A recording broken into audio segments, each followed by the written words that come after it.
যেটা ইসলামের একটা কালিমা আছে, লা হাওলা ওয়ালা কুওয়াতা ইল্লা বিল্লাহ। নেই কোনো শক্তি, নেই কোনো ক্ষমতা, আল্লাহর শক্তি, আল্লাহর ক্ষমতা ছাড়া। তাহলে কি সারমর্ম দাঁড়ালো? আমেরিকার শক্তি এবং ক্ষমতা সমান কি? জিরো। এই বিশ্বাস যেই দিন অর্জন করতে পারবেন ইয়াকিনের লেভেলে, সেই দিন আপনার ইমান সাহাবীদের ইমানের কাছাকাছি হবে। ইসরায়েলের দুনিয়াবি ক্ষমতা এবং দুনিয়াবি শক্তি সমান যখন আপনি মানসিকভাবে মেন্টালি ফিল করতে পারবেন খুব ভালোভাবে যে না, এই শক্তি এই ক্ষমতা সমান হচ্ছে জিরো। লা হাওলা ওয়ালা কুওয়াতা ইল্লা বিল্লাহ। পৃথিবীতে শক্তি এবং ক্ষমতা যদি একমাত্র থাকে সেটা কার? আল্লাহ সুবহানাহু ওয়া তাআলা। ইমানের মাত্রা যেদিন এই লেভেলে পৌঁছে যাবে, ইমানের মাত্রা অনুযায়ী হেল্প আসবে। ইমানের মাত্রা আরো লেভেলে পৌঁছলে আবার ফেরেশতা নেমে আসবে। বাধা তো নাই ফেরেশতা নামতে। ফেরেশতা নামতে বাধা নাই, তার প্রমাণ কোথায়? রাসূলুল্লাহ সাল্লাল্লাহু আলাইহি ওয়াসাল্লাম বলছেন, দাজ্জাল পৃথিবীর সব শহরে যাবে। মক্কা মদিনায় যখন ঢোকার চেষ্টা করবে, তখন মক্কা মদিনার প্রত্যেকটা প্রবেশ পথে ফেরেশতা উন্মুক্ত তরবারি হাতে দাঁড়িয়ে যাবে। ঈসা আলাইহিস সালাতু ওয়াস সালাম ফেরেশতার ঘাড়ে হাত দিয়ে দুনিয়াতে নেমে আসবে। তো মানুষ তো দেখবে ফেরেশতার ঘাড়ে হাত দিয়ে নেমে আসবে। তো ফেরেশতা নেমে আসতে কোনো বাধা নাই, কিন্তু ওই লেভেলের ইমানই নাই তো আসবে কোথায়? ওই লেভেলের ইয়াকিন নাই, তাহলে আসবে কোথায়? সম্মানিত উপস্থিত, মুসলমানদেরকে আল্লাহ সুবহানাহু ওয়া তাআলা পৃথিবীর সবচেয়ে শক্তিশালী টেকনোলজি এটা মুসলমানদের দিয়েছে। সেটা যে সাউন্ড টেকনোলজি।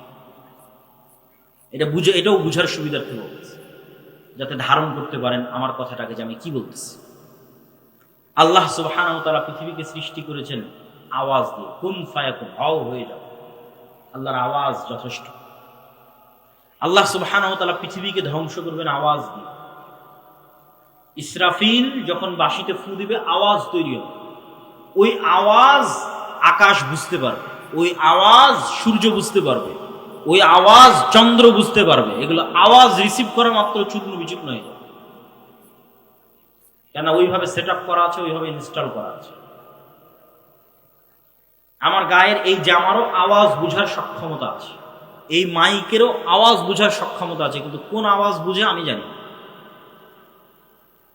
আল্লাহ সুবহানাহু ওয়া তাআলা সাউন্ড টেকনোলজির কিছু জ্ঞান সুলাইমান আলাইহিস সালাতু ওয়াস সালামকে দিয়েছেন। পিঁপড়াও কিছু বলে আমি বুঝি না, গরুও কিছু বলে আমি বুঝি না, সুলাইমান আলাইহিস সালাম বুঝতেন। পাখিও কিছু বলে আমি বুঝি না। তাহলে পৃথিবীর প্রত্যেকটা বস্তু আওয়াজ রিসিভ করে এবং আওয়াজ ছাড়ে। ইউসাব্বিহু লিল্লাহি মা ফিস সামাওয়াতি ওয়া মা ফিল আরদ। আল্লাহর তাসবিহ পাঠ করে মান নয়। আরবি যারা জানে তারা খুব ভালোভাবে জানে ইউসাব্বিহু লিল্লাহি মা ফিস সামাওয়াতি ওয়া মা ফিল আরদ মানে শুধু যাদের জ্ঞান আছে, যারা কথা বলতে পারে, দুনিয়ার মানুষের লজিক এরা নাই। প্রত্যেকটা জড় বস্তু আল্লাহর তাসবিহ পাঠ করে। তো জড় বস্তু যে আল্লাহর তাসবিহ পাঠ করে, আমি যে শুনতে পাই না, আমার শোনার সীমাবদ্ধতা। কিন্তু প্রত্যেকটা বস্তু আওয়াজ বের করে এবং আওয়াজ রিসিভ করে। এই কাগজের আওয়াজ আছে, আওয়াজ বের করে এবং আওয়াজ রিসিভ করে। আপনার কাছে এটা এখন কঠিন মনে হলে আমি একটু সহজ করি, বুঝার সুবিধার্থে সহজ করি। এই কাগজটা আগে কি ছিল? কি ছিল বলেন? আঁশ কি ছিল? হ্যাঁ, কোন একটা গাছের ছাল বাকলা অথবা তুলা, আমাদের কাপড় তুলা ছিল, ওটা কোথায় ছিল? গাছে ছিল, তাই না? এবার গাছ যখন দেখবেন তখন আপনার ব্রেনে কাজ করবে যে গাছের জীবন আছে, এটা তো বোঝা যায়। গাছের জীবন আছে এটা বোঝা যায় না? ও বড় হয় কিভাবে, ধান দেয় কিভাবে, আম দেয় কিভাবে, ফল দেয় কিভাবে? তো যে আম ধান ফল দিতে পারে, ও কথাও বলতে পারে। আজকে ওর কথা বোঝার ক্ষমতা আমার নাই, তাহলে এটা আলাদা কোনো অস্তিত্বশীল নয়। সব জিনিস আপনি দেখেন ঘুরে ফিরে কোনো না কোনো একটার সাথে কানেক্টেড, আল্লাহর প্রকৃত অস্তিত্বের সাথে কানেক্টেড। যে চেয়ারের উপর আমি বসে আছি, এটা কাঠ ছিল, গাছের সাথে সম্পৃক্ত। এইভাবে এগুলো, এই যে প্রত্যেকটা মেটাল যেগুলোতে তৈরি হয়েছে, এগুলো কোনো খনিজ পদার্থ থেকে আনা হয়েছে। কোনো এক খনিজ, যে খনি আছে সেখান থেকে সে পদার্থ বের করে এটা তৈরি করা হয়েছে। ওখানে যখন ছিল তখন আপনি ঠিকই বুঝবেন যে আমার তো জীবন আছে, আস্তে আস্তে বাড়তেছে, আস্তে আস্তে বড় হচ্ছে। এখন ওখান থেকে বের করে আপনি ক্যামেরা বানিয়েছেন, তাই এখন কথা বলতে পারে না, শুনতে পারে না, এটা ভুয়া। ইরানের রাজধানীতে এবং কাতারে হামাসের এবং ইরানের যে বিজ্ঞানীদের হত্যা করা হয়েছে এর বেশিরভাগগুলোকে মোবাইল বিস্ফোরণে হত্যা করা হয়েছে। এই জন্য আফগানিস্তানের সরকার মাঝখানে সম্পূর্ণ নেটওয়ার্ক এবং ইন্টারনেট বন্ধ করে দিয়েছিল ভয়। আমি এখানে বসে থাকবো, এই মোবাইল ওয়েভ রিসিভ করতে পারে, ওয়েভ রিসিভ করে দেখেই তো কথা বুঝতে পারি আমি, মানে কথাটা তো ওয়েভের মাধ্যমে আসতেছে, আমি মেসেজ দিচ্ছি ওয়েভের মাধ্যমে যাচ্ছে। তো যখন কোনো এক লেভেলের ওয়েভ ছাড়বে, যেই লেভেলের ওয়েভ ছাড়লে এটা এখানেই বিস্ফোরণ হবে, এই টেকনোলজি ইসরায়েল অর্জন করেছে। তো ঠিক যেমন এই মোবাইল আজকের আধুনিক প্রযুক্তিতে ওয়েভ রিসিভ করতে পারে, আল্লাহ সুবহানাহু ওয়া তাআলার মাধ্যমে এই মোবাইল আওয়াজও রিসিভ করে, সাউন্ড টেকনোলজি, আওয়াজ। এটা পৃথিবীর সবচেয়ে শক্তিশালী, এটা বিজ্ঞানীদের পক্ষে আবিষ্কার করাও সম্ভব নয়, ভবিষ্যতেও কোনোদিন সেভাবে তারা আবিষ্কার করতে পারবে। এইটা আল্লাহ মুসলমানদের দিয়েছে। সেটা কি? সেটা হচ্ছে কোরআন। কোরআন কার সাউন্ড, কার আওয়াজ?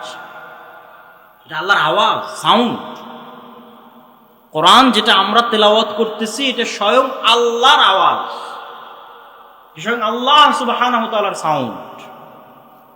এই জন্য রাসূল সাল্লাল্লাহু আলাইহি ওয়াসাল্লাম বলতেছে যে কিয়ামতের পূর্ব মুহূর্তে আল্লাহু আকবার ধ্বনিতে প্রাচীর পড়ে যাবে, শহর বিজয় হবে আল্লাহু আকবার ধ্বনি।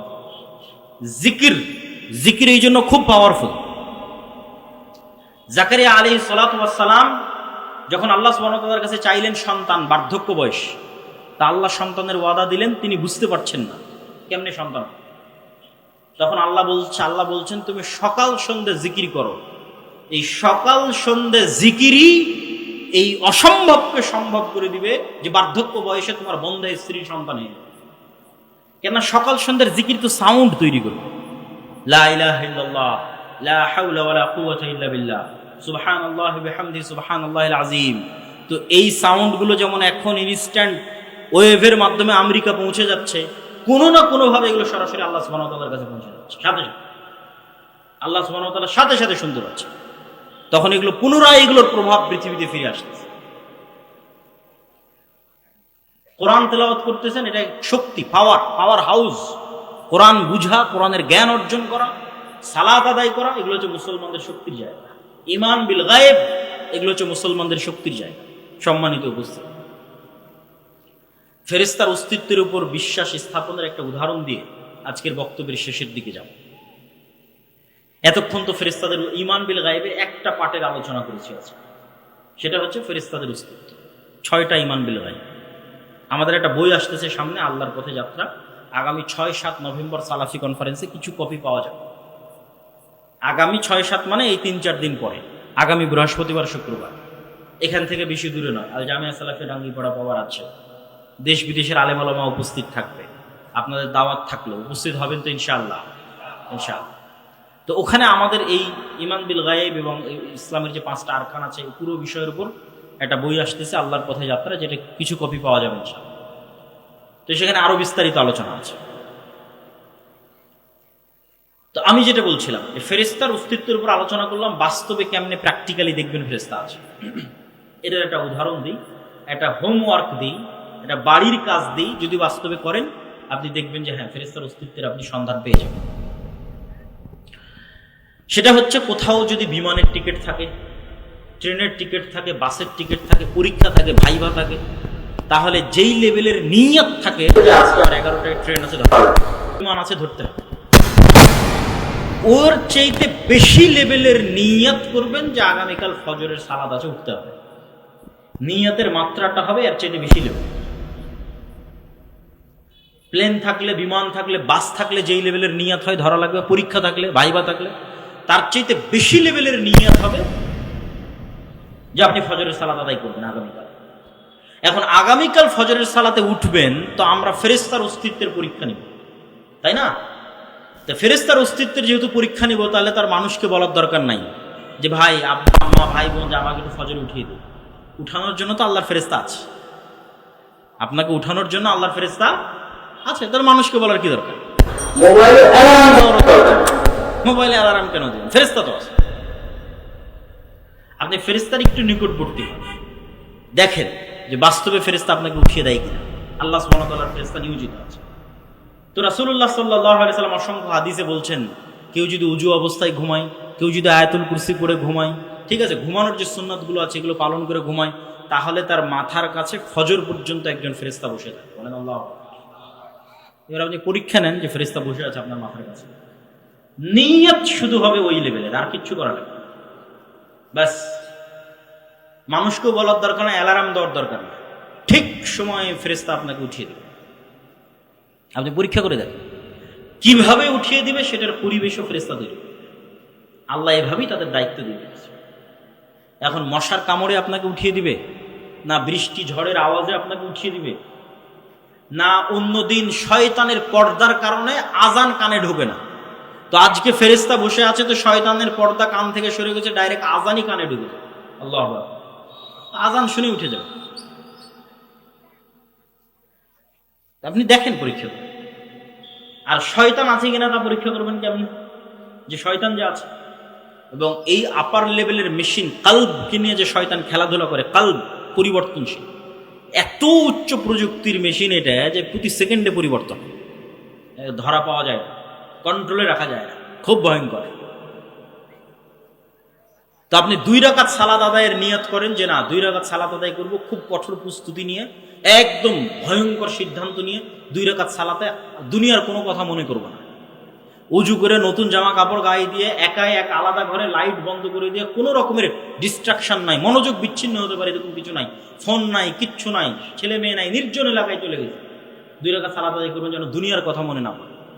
এবার 2 রাকাত সালাতে দাঁড়ানোর 5-10 সেকেন্ডের মধ্যেই আপনার অজান্তেই আর দুনিয়ার কথা ভেতরে ঢুকে গেছে, আপনি ধরতে পারেননি। কিন্তু 2-5 সেকেন্ড, 10 সেকেন্ড, 20 সেকেন্ড যাওয়ার পর আপনার মনে পড়ছে, আরে আজকে তো সালাতে দাঁড়িয়েছিলাম, দুনিয়ার কথা মনে করবো না, তো মনে তো করা শুরু করে দিচ্ছে। ঘটনা কি? এটাই শয়তান। রাসূল সাল্লাল্লাহু আলাইহি ওয়াসাল্লাম বলছেন ইয়াখতালিসুহু শাইতান, শয়তান সালাতের মধ্যে মানুষের অন্তরকে ছিনিয়ে নিয়ে চলে যায়, এটাই শয়তান। তাহলে শয়তানের অস্তিত্ব, ফেরেশতার অস্তিত্ব আপনার ছেলের চেয়েও সত্য, আপনার বাবা মায়ের চেয়েও সত্য। আপনার বাড়িতে আপনি কাকে জায়গা দিয়েছেন সেটা চিন্তা করেন। বাড়িতে যদি ছবি থাকে, বাড়িতে যদি মূর্তি থাকে, কুকুর থাকে, বাড়িতে যদি সালাম দিয়ে না ঢোকেন, বাড়িতে যদি কোরআন তেলাওয়াত না হয়, তাহলে ওই বাড়িতে সবসময় কে আছে? শয়তান আছে। পেশাবের যত্ন নেয় না, পরিষ্কার পরিচ্ছন্ন থাকে না, ঠিক আছে? ওরা সব মুতাহহারুন, ফেরেশতাদের পেশাব নয়, পায়খানা নেই, সব পবিত্র। তাহলে যে পেশাবের যত্ন নেয় না, উজু করে না, নামাজ পড়ে না, ওর কাছে ফেরেশতা থাকবে জীবন? যে উজু ভাঙলে উজু করে, ওর সাথে ফেরেশতা থাকবে। অথবা অন্তত যে 5 ওয়াক্ত সালাত আদায় করে, পেশাব থেকে বেঁচে থাকে, পেশাব থেকে পবিত্র থাকে, ফরজ গোসল হলে গোসল আদায় করে, এর সাথে ফেরেশতা থাকে। বরকতের ফেরেশতা, রহমতের ফেরেশতা। আর ফেরেশতা কেন্দ্রিক কত অসংখ্য হাদিস আছে রাসূলুল্লাহ সাল্লাল্লাহু আলাইহি ওয়াসাল্লামের। কেউ যদি মসজিদে সালাত আদায় করে সালাতের জায়গা দিয়ে বসে থাকে, তো না উঠা পর্যন্ত ফেরেশতার জন্য দোয়া করতে থাকে। কেউ যদি অসুস্থ ভাইকে দেখতে যায়, তাহলে তার জন্য ফেরেশতা দোয়া করতে থাকবে ইস্তেগফারের, তার অসুস্থ ভাইকে দেখতে যাওয়ার জন্য। ওই ব্যক্তি অসুস্থ ভাইকে দেখতে গেলে এই কারণে। কেউ যদি জুমার দিন মসজিদে যায়, তাহলে ফেরেশতারা দরজায় বসে থাকে, কে আগে আসতেছে তার নাম লেখার জন্য। তারপরে যখন খতিব সাহেব মেম্বারে উঠে, তখন খাতা বন্ধ করে দিয়ে তারাও বক্তব্য শোনার জন্য বসে যায়। কোথাও যখন মানুষ একত্রিত হয় আল্লাহর নাম উচ্চারণ করার জন্য, তখন পৃথিবীতে কিছু ফেরেশতা আছে 24 ঘন্টা ভ্রমণ করতেছে, কে কোথায় আল্লাহর জিকির করতেছে, স্মরণ করতেছে, ওরা তখন ওখানে একত্রিত হয়ে যায়। আল্লাহ যদি চায়, আমাদের নিয়ত যদি ঠিক থাকে, তাহলে এখানে হাজার হাজার শত শত ফেরেশতা আছে। সম্মানিত উপস্থিতি, এই জন্য ঈমান বিল গায়বকে মজবুত করতে হবে, ইয়াকিনের লেভেলে নিয়ে যেতে হবে। অদৃশ্যের উপর বিশ্বাস, আল্লাহর উপর বিশ্বাস, আল্লাহর নূরের উপর বিশ্বাস, ফেরেশতার উপর বিশ্বাস, পরকালের উপর বিশ্বাস। পরকাল মানে মৃত্যুর পর পুনরুজ্জীবন, এটাই পরকাল। মৃত্যুর পর পুনরায় জীবিত করা, এটাই পরকাল। আর মৃত্যুর পর পুনরায় জীবিত করা, এটা আল্লাহর কাছে এত সহজ, এত সহজ, এত সহজ, যে আল্লাহ দুনিয়াতেই দুইজন মানুষকে মৃতকে জীবিত করার ক্ষমতা দিয়ে দুনিয়ার মানুষকে দেখাবেন, দেখো মৃতকে জীবিত করা কত সহজ। আর তুমি বিশ্বাস করছো যে আমি মৃতকে জীবিত করতে পারবো না? তার একজন চলে গেছে, ঈসা আলাইহিস সালাম। এইভাবে এক খাবল কাদা নিয়ে এইভাবে ফু দিতেন, বিইজনিল্লাহ, বিসমিল্লাহ, ওই এক খাবল কাদা থেকে পাখি হয়ে আকাশে উড়ে চলে যেত। মৃত মানুষের গায়ে হাত দিয়ে বলতেন বিইজনিল্লাহ, বিসমিল্লাহ, জীবিত হয়ে যাও, জীবিত হয়ে যাও। আর আরেকজন এখনো আসেনি, বাকি আছে, সেটা হচ্ছে দাজ্জাল। দাজ্জালকে আল্লাহ ক্ষমতা দেবে। এইভাবে দাজ্জাল দেখাবে যে আমি আল্লাহ বিশ্বাস করছো না, আমি রব বিশ্বাস করছো না, তোমার দাদা কই? আমার দাদা আজ থেকে 15-20 বছর আগে মারা গেছে। ঠিক আছে, তোমার দাদাকে নিয়ে আসতেছে। কবরস্থান থেকে মানুষের দাদা উঠে আসবে। তোমার আব্বা কই? আমার আব্বা আছে 2 বছর আগে মারা গেছে। ঠিক আছে, তোমার আব্বা আসতেছে। কবরস্থান থেকে আমার আব্বা উঠে। তোমার আম্মা কই? তোমার আম্মা 10 বছর আগে। তোমার আম্মা কবরস্থান। তোমার দাদি কই? আরে দাদা দাদি বাবা মা সব কবরস্থান থেকে উঠে এসেছে, জ্যান্ত জীবন তোর সামনে কথা বলতেছে। এই ফিতনা হচ্ছে দাজ্জালের ফিতনা। তাহলে দুনিয়াতে মানুষই মানুষকে জীবিত করবে আল্লাহর অনুমতিতে, ডাল ভাতের মতো। এটা আপনার কাছে আশ্চর্য মনে হচ্ছে? ঠিক আজ থেকে 100 বছর আগে যদি মহাদেবপুরে কেউ বক্তব্য দিয়ে গেছে, যদি দিয়ে গিয়ে থাকে, এরকম 500-1000 মানুষ যদি বসে থাকে, আর যদি বলে থাকে যে এখানে কথা বললে সরাসরি আমেরিকায় শোনা যাবে, এরকমই হেসেছে, এই কিরে আমি এখন কথা বলবো আমেরিকায় শোনা যাবে, পাগল নাই? আর এখন আপনারা দেখতেছেন যে আপনি কথা বলছেন, ইংল্যান্ড আমেরিকায় শোনা যাচ্ছে, ওই যে মোবাইল। এইরকম এটা একদম পানির মতো সহজ হয়ে যাবে। আজ থেকে 100 বছর আগে যেমন এখানে কথা বলবো আমেরিকায় লাইভ দেখা যাবে, আমেরিকায় চলবে, এখানে লাইভ দেখা যাবে, এটা যেমন অসম্ভব ছিল, আজকে যেমন একদম ইজি সহজ হয়ে গেছে, এই রকম সহজ হয়ে যাবে দাজ্জালের জন্য মৃতকে জীবিত করা, এবং সত্য এবং বাস্তব। আর এরকম সহজ আল্লাহ করে দিয়েছিলেন ঈসা আলাইহিস সালামের জন্য মৃতকে জীবিত করা, সহজ এবং বাস্তব, যাতে মানুষের ঈমান ইয়াকিন হয় যে আমরা মরলে আল্লাহ আমাদের কি করতে পারবে? বলেন তো কি করতে পারবে? জীবিত করতে পারবে। সম্মানিত উপস্থিতি, আর দাওয়া ইলাল্লাহর পক্ষ থেকে আজকের আয়োজন। দাওয়া ইলাল্লাহ মানে কি জানেন কিনা আল্লাহই ভালো। দাওয়া ইলাল্লাহর সবচেয়ে বড় কাজ হচ্ছে দেশব্যাপী মক্তব প্রতিষ্ঠা করা, মসজিদ ভিত্তিক দাওয়াতি কাজ করা। সেই মক্তব প্রতিষ্ঠা করতে গিয়ে আমরা ইতিমধ্যে ট্রেনিং সহ প্রায় 600 মক্তব পরিচালিত হচ্ছে। বলেন আলহামদুলিল্লাহ। যে 600 মক্তব জামিয়া সালাফিয়া ডাঙ্গিপাড়া পাওয়া রাজশাহীতে 600 মক্তবের ইমামেরা গেছে, ট্রেনিং নিয়েছে, মক্তবের শিক্ষার্থীদের বই দেওয়া হয়েছে, তাদের যাতায়াত খরচ দেওয়া হয়েছে, থাকা খাওয়ার খরচ বহন করা হয়েছে, প্রশিক্ষণের খরচ বহন করা হয়েছে। এই মক্তবগুলোর মধ্যে এখন প্রতিযোগিতা চলতেছে দেশব্যাপী, জাতীয় মক্তব প্রতিযোগিতা, যেটা বাংলাদেশের টিভি চ্যানেলে রমজান মাসে প্রচারিত হবে। মোটামুটি 50 লক্ষ টাকার মতো খরচ হবে। এটা বাংলাদেশের ইতিহাসে মক্তব কেন্দ্রিক প্রথম কোন জাতীয় প্রতিযোগিতা। এই দাওয়া ইলাল্লাহর পক্ষ থেকে আজকের এই প্রোগ্রাম আয়োজন হয়েছে।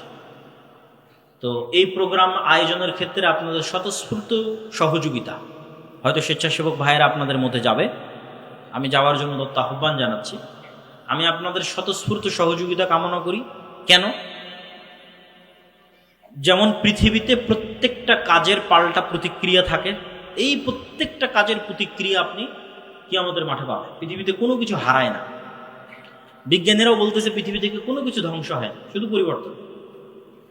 ওই কাঠ জ্বালালেন ওটা ছাই হয়, হারিয়ে যাবে না, কোনো না কোনোভাবে থাকবে। তো আপনি এখানে 1 টাকা দান করবেন, এটা হারিয়ে যাবে না, এটার প্রভাব কিয়ামতের মাঠে দেখা যাবে। আর কিয়ামতের মাঠে টাকার যখন খুব দরকার পড়বে তখন টাকা নাই। যেমন দুনিয়াতে কেস, কোর্ট কাচারি, মামলা মোকদ্দমা অনেক টাকা খরচ হয়ে যায়। তো দুনিয়ার আদালতেও তো কেস লাগবে, মানুষ যে কেস দিবে, মামলা দিবে, যে আল্লাহ আমার এত টাকা মারে খাইছে, অমুক করেছে তুমুক করেছে, তো টাকা লাগবে জরিমানা দেওয়ার জন্য, পরিশোধ করার জন্য। কখন কার নামে গীবত করেছেন পরিশোধ তো করতে হবে। যদি টাকা না থাকে তাহলে ওর গুনাহের ভাগ নিয়ে পরিশোধ হতে হবে। আর যদি আগে থেকেই ব্যাংক ব্যালেন্সে ভালো টাকা, যেমন দুনিয়াতে যদি মোটামুটি আপনার ভালো টাকা থাকে মামলা মোকদ্দমা পরিচালনা করা সহজ হয়, তো আগেই আপনি পরকালের ব্যাংক ব্যালেন্সে ভালো টাকা পয়সা জমা করে গেছে, কিয়ামতের মাঠে যখন বিপদে পড়বেন সেগুলোই কাজে লাগে। আর দুনিয়ার ব্যাংক ব্যালেন্সে টাকা রাখলে আর কতটুকুই বা বাড়বে? আল্লাহর কাছে টাকা রাখলে আল্লাহ সুবহানাহু ওয়া তাআলা 1 গুণ, 10 গুণ, 700 গুণ, তার চাইতেও বেশি আল্লাহ সুবহানাহু ওয়া তাআলা বাড়াতে পারে। আল্লাহু আকবার। তাই পরকালে আমাদের খুব টাকা পয়সার দরকার হয়, খুবই, কিন্তু সেটা ওখানে আর উপার্জন করার সুযোগ হবে না, এখান থেকেই ব্যবস্থা করে যেতে হবে। এই জন্য আল্লাহ সুবহানাহু ওয়া তাআলা বলেছে, আমি বিক্রি করে দিয়েছি জান্নাতকে, যারা জীবন দিয়ে দিয়েছে তাদের কাছে, আর যারা টাকা দিয়ে জান্নাত কিনেছে তাদের কাছে। এই 2 জনের কাছে জান্নাত বিক্রি, আল্লাহ সুবহানাহু ওয়া তাআলা জান্নাত বিক্রি করে। সম্মানিত উপস্থিতি, আমি আজকে এখানে এসেছি, গত বছর এসেছিলাম মনে হয়, তার আগের বছর হয়তো আসা হয়নি এরকম কিছু, তো কোনোবার হয়তো আব্দুর রাজ্জাক বিন ইউসুফ উস্তাদজি মিস গেছে, আজকে সবাই আছে। আবার কবে এভাবে সবাই একত্রিত হতে পারবো আল্লাহ সুবহানাহু ওয়া তাআলা বলেন। বারবার সব উপজেলায় আমাদের যাওয়া সম্ভব হবে এটা আসলে হয় না। 600-র মতো উপজেলা, জালসা উপজেলা প্রোগ্রামের মাস 2-3 মাস, 70-80টা প্রোগ্রাম করলে ক্লান্ত হয়ে যাবেন, প্রতিদিন প্রোগ্রাম। তাহলে 600 উপজেলায় কিভাবে যাবেন? তাহলে আমাদের সাথে স্থায়ী সম্পর্ক রক্ষার সবচেয়ে বড় মাধ্যম হচ্ছে মাসিক আল ইতিসাম। আজ আসি, কাল না আসি, পরশু আসি, তারপরের দিন না আসি, প্রতি মাসে মাসিক আল ইতিসাম আপনার কাছে আসবে। আমি নিজে প্রতি মাসে 3টা লেখা লিখি মাসিক আল ইতিসাম, প্রত্যেক মাসে 3টা লেখা, একটা সম্পাদকীয়, একটা মিন্নাতুল বাড়ি। তাহলে এই চুক্তি কেউ ভঙ্গ করে, গাদ্দারি করে যদি কেউ আগের সরকারকে পুনর্বাসন করার চেষ্টা করে, সেম অবস্থা। যে মদিনার সব পক্ষ একমত যে মদিনায় আক্রমণ করলে আমরা মুহাম্মদ সাল্লাল্লাহু আলাইহি ওয়াসাল্লামের সাথে আছি, কিন্তু এই কথা বলার পরেও 3টা ইহুদি গোত্র এই গত 1 মাস তলে তলে মক্কার মুশরিকদের সহযোগিতা করেছে। এটা মুহাম্মদ সাল্লাল্লাহু আলাইহি ওয়াসাল্লামও জানে, ফেরেশতারাও জানে, আল্লাহও জানে। তো জিবরাইল এসে বলছে আমরা তো অস্ত্র রাখিনি, যুদ্ধ তো মক্কার মুশরিকদের সাথে শেষ হয়েছে, গাদ্দারদের সাথে তো শেষ হয়নি, মুনাফিকদের সাথে তো শেষ হয়নি। অতএব এক্ষুনি বের হন। তো কোথায় যেতে হবে? ইলা বানি কুরাইজা, বানি কুরাইজার উদ্দেশ্যে বের হন। তো আনাস রাদিয়াল্লাহু তাআলা আনহু কি বলছে দেখেন। আনাস রাদিয়াল্লাহু তাআলা আনহু বলছেন, কাআন্নী আনজুরু ইলাল গুবারি সাতিআন ফি যুকাক বানি গনম মাওকিবা জিবরিল। আল্লাহর নবী যখন ঘর থেকে বের হয়ে সাহাবীদের বললেন চলো বানু কুরাইজার গোত্রের দিকে, জিবরাইল আদেশ দিয়েছে। তো আনাস রাদিয়াল্লাহু তাআলা আনহু বলছেন, আমরাও যখন বানি কুরাইজা গোত্রের দিকে এগিয়ে যাচ্ছি, তখন আমাদের আগে আগে জিবরাইলের ঘোড়সওয়ার বাহিনীর ঘোড়ার আঘাতে তৈরি হওয়া উড়ন্ত ধুলা আমরা দেখতে পাচ্ছি। আল্লাহু আকবার। মোটর সাইকেল গেলে যেমন ধুলা তৈরি হয়, তখন আমরা এখান থেকে 700-600 জন একত্রে রওনা দিচ্ছি বানু কুরাইজার দিকে। তো আমাদের আগে আগে ধুলা উঠতেছে, তো আমরা তো যাইনি, তো কিসের ধুলা? তো আনাস রাদিয়াল্লাহু তাআলা আনহু বলছেন যে ইহুদিদের অলিগলিতে জিবরাইলের বাহিনীর উড়ন্ত ধুলা আমরা চোখে দেখতে পাচ্ছি। সহিহ বুখারী 4117। আল্লাহ সুবহানাহু তাআলা সূরা আনফালের মধ্যে, সূরা আলে ইমরানের মধ্যে, সূরা আহজাবের মধ্যে আসমান থেকে বদর, উহুদ, খন্দক, হুনাইনে তিনি ফেরেশতা অবতীর্ণ করেছেন। এই মর্মে আয়াত স্পষ্টভাবে আল্লাহ বলেছেন, ইস্তাস্তাগীসুনা রাব্বাকুম ফাস্তাজাবা লাকুম আন্নী মুমিদ্দুকুম বিআলফিন মিনাল মালায়েকা। তোমাদের প্রতিপালক 1000 ফেরেশতা পাঠিয়ে তোমাদের সহযোগিতা করেছে। ইস্তাকুলু লিল মুমিনিনা আলাই ইয়াকফিয়াকুম আইয়ুমিদ্দাকুম রাব্বুকুম বিসালাসাতি আলাফিন মিনাল মালায়েকা মুনজিলিন। তোমাদের প্রতিপালক 3000 ফেরেশতা অবতীর্ণ করে সহযোগিতা করেছেন। হাযা ইমদিদকুম রাব্বুকুম বিখামসাতি আলাফিন মিনাল মালায়েকাতি মুসাব্বিবিন। সারিবদ্ধভাবে 5000 ফেরেশতা অবতীর্ণ করে তোমাদের প্রতিপালক সহযোগিতা করেছে। ইয়া আইয়ুহাল্লাযীনা আমানু যকুরু নি'মাতাল্লাহি আলাইকুম ইয জাআতকুম জুনুদুন ফাআরসালনা আলাইহিম রিহান ওয়া জুনুদান লাম তারাউহা। খন্দকের যুদ্ধে আমরা 2টা বাহিনী পাঠিয়েছিলাম, একটা বিশাল ঝড়ো বাতাস, আর একটা এমন সেনাবাহিনী যাকে তোমরা দেখতে পাও না, সেটা হচ্ছে ফেরেশতার সেনাবাহিনী। আব্দুল্লাহ বিন জুবাইর রাদিয়াল্লাহু তাআলা থেকে বর্ণিত, তিনি বলেন, সামি'তু রাসূলুল্লাহ সাল্লাল্লাহু আলাইহি ওয়াসাল্লাম ইয়াকুল ফি কতল হানজালা ইবনে আবি আমির। হানজালা রাদিয়াল্লাহু তাআলা আনহু বাসর ঘর থেকে বেরিয়ে যুদ্ধ করে শহীদ হয়েছে। সাহাবীরা বলছে তাকে গোসল দিতে হবে। তো রাসূলুল্লাহ সাল্লাল্লাহু আলাইহি ওয়াসাল্লাম বলছেন, ইন্না সাহিবাকুম তুগাসসিলুহুল মালায়েকা। হানজালাকে গোসল দেওয়ার দরকার নেই, এই জন্য যে হানজালাকে ইতিমধ্যে ফেরেশতারা গোসল দিয়ে ফেলেছে। সম্মানিত উপস্থিতি,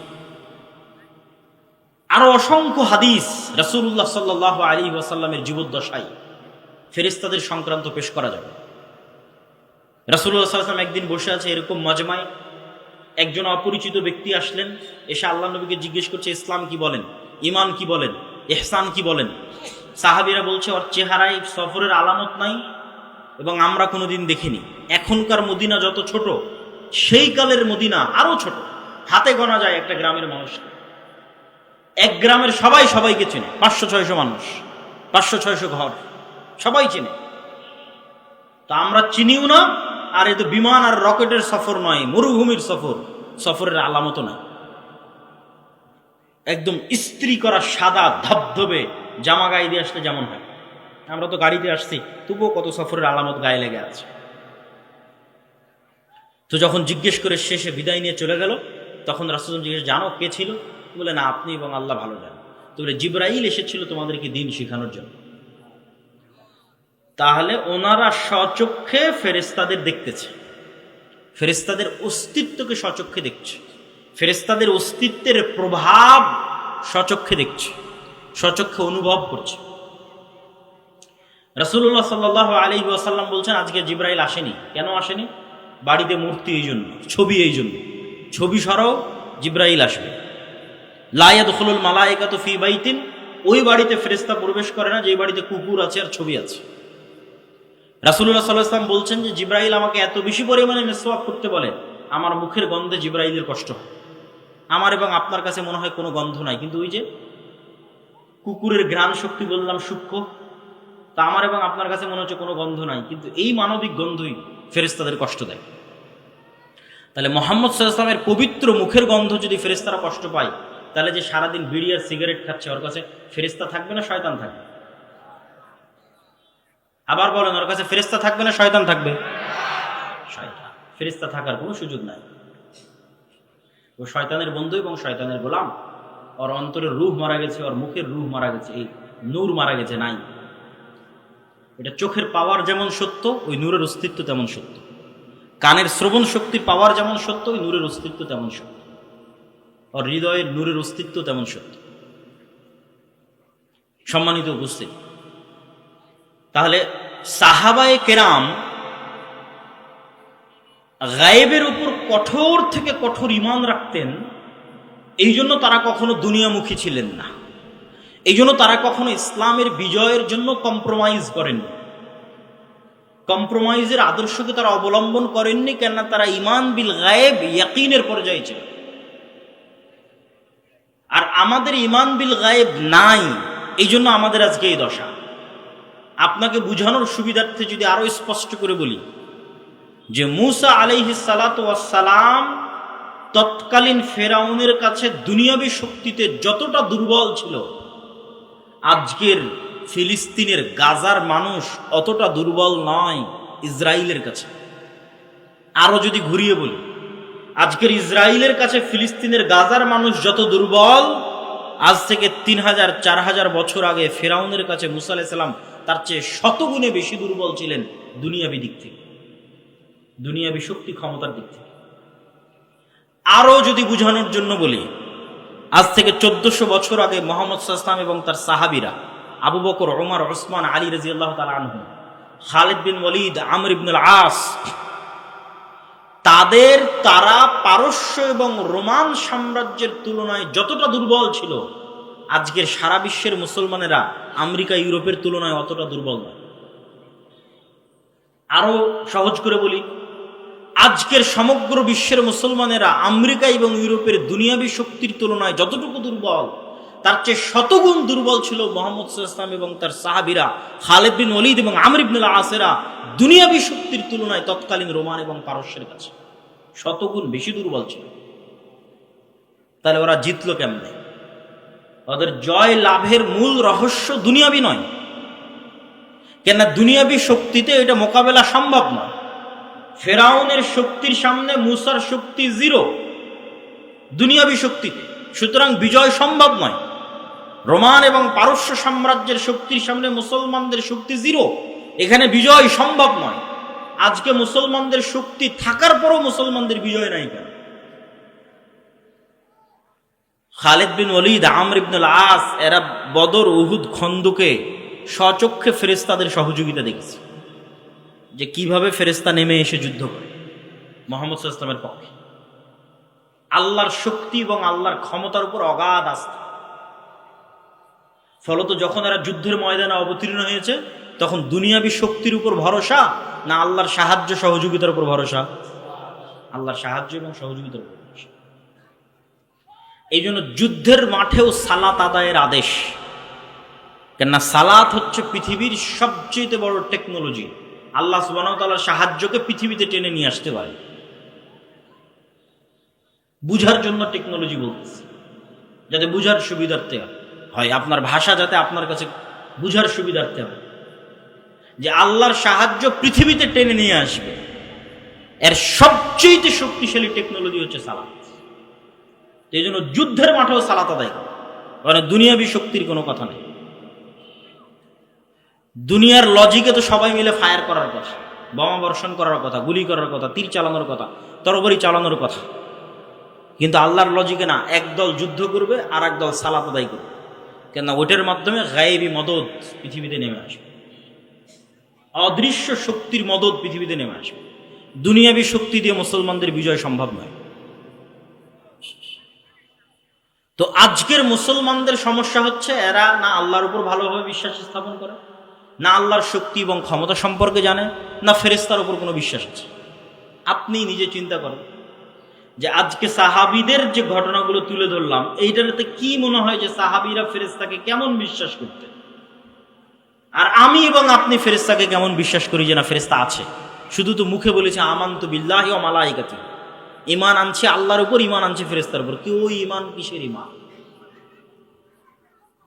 যদি আল্লাহ এবং আল্লাহর শক্তি, আল্লাহর ক্ষমতা, আল্লাহর সাহায্য, গায়েবী মদদ, ফেরেশতার অস্তিত্ব, নূরের অস্তিত্ব, এগুলোর উপর যদি মুসলমানদের বিশ্বাসই থাকতো, তাহলে মন্দির পাহারা দিয়ে ভোট নেওয়া লাগতো।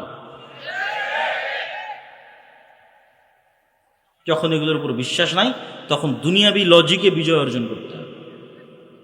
দুনিয়াবী লজিকে মুসলমানদের বিজয় হবে না। মুসলমানদের বিজয় গায়েবী মদদেই হবে। মুসা আলাইহিস সালাতু ওয়াস সালামকে আল্লাহ সুবহানাহু ওয়া তাআলা শিখিয়েছেন যে তুমি যা দেখো, দুনিয়ার মানুষ যা দেখে তা বাস্তব নয়। কেন? এগুলো আল্লাহর নূরের পর্দা দিয়ে ঢাকা আছে। এর আড়ালে সকল কার্যকরণের সূত্রের মালিক আল্লাহ সুবহানাহু ওয়া তাআলা। মুসাব্বিবুল আসবাব, একচ্ছত্র সকল কার্যকরণের সূত্রের মালিক তিনি। সবকিছুকে সেকেন্ডে পরিবর্তন করে দিতে পারে। তো তুমি যেই লাঠি দিয়ে গত 30-40 বছর, মুসা আলাইহিস সালামের বয়স যদি 40 বছর হয়, তাহলে যেই লাঠি দিয়ে তুমি গত 30 বছর যাবৎ গাছের পাতা পেড়েছো, যেই লাঠি দিয়ে তুমি নদীর এবং খাল অতিক্রম করে গেছো লাফ দিয়ে পার হয়ে, তোমার এতদিন থেকে যে লাঠিটা তোমার সাথে আছে, ওই লাঠিকে আমি সাপ বানিয়ে দিচ্ছি। যাও, বাহির থেকে নিয়ে আসা কোনো লাঠি নয়, যেটা উনি গত 15-20 বছর থেকে নিজের সাথে বহন করছে, সেই লাঠি। আল্লাহ বাহির থেকে একটা লাঠি দিলে দিয়ে বলে যে দেখো এটা লাঠি, এটাকে আমি সাপ বানিয়ে দিয়েছি না। তুমি যে লাঠি 15-20 বছর থেকে বহন করছো, ওই লাঠিকে সাপ বানিয়ে তুমি একদিন থেকে জানো যে এটা লাঠি। যাতে তুমি ভালোভাবে শিখো যে ফেরাউনের যা দুনিয়াবী শক্তি আছে, এগুলো সমান জিরো।